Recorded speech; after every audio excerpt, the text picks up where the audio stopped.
She was drawing pictures with codes and clues.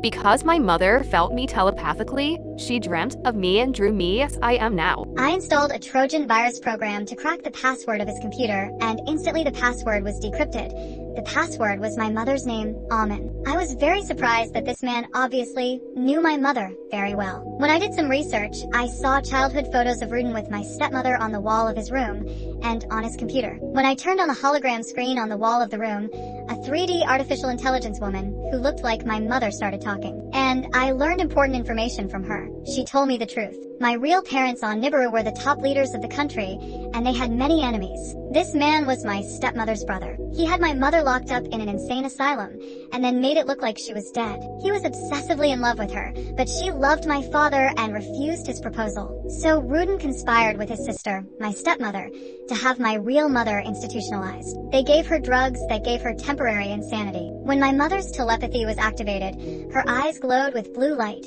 but her mind was fuzzy. Sometimes she would come into my dreams and try to give me messages. I was sure my mother was here. My mother didn't want Rudin, so she had locked him in the lowest secret part of the cellar and was watching him with a video camera. I immediately checked her computer and turned on the camera of the cellar where my mother was. I couldn't believe my eyes. There were computer records and camera footage of them experimenting with different human and alien races. They had abducted human subjects from Earth. They were testing them in a secret experimental clinic in the basement. Their aim was to create a gene mix of non-infertile warrior alien goblins, but they were unsuccessful. Pairings between different species with no genetic similarity resulted in infertile individuals. I turned on the camera view of the room where my mother was, and she was sitting at a table inside.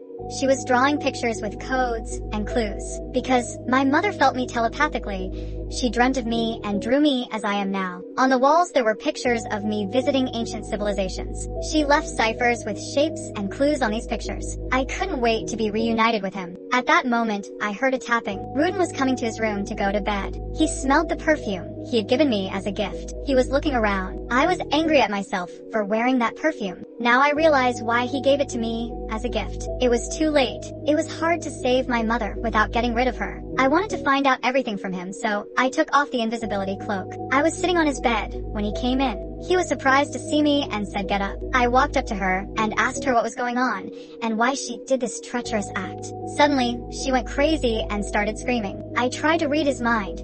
He was telling lies. This man wasn't really Anina's father either. I found out that Anina was really my little sister. She was pregnant when my mother was institutionalized. My stepmother took the baby and sent it out into the world with my birth mother and her brother. Rudin was a man with psychological problems, and he was mean to everyone. His goal was to take over Earth. After he rested for a while, I knocked him out with my ray gun and neutralized him. It made more sense to lock him in his room instead of killing him.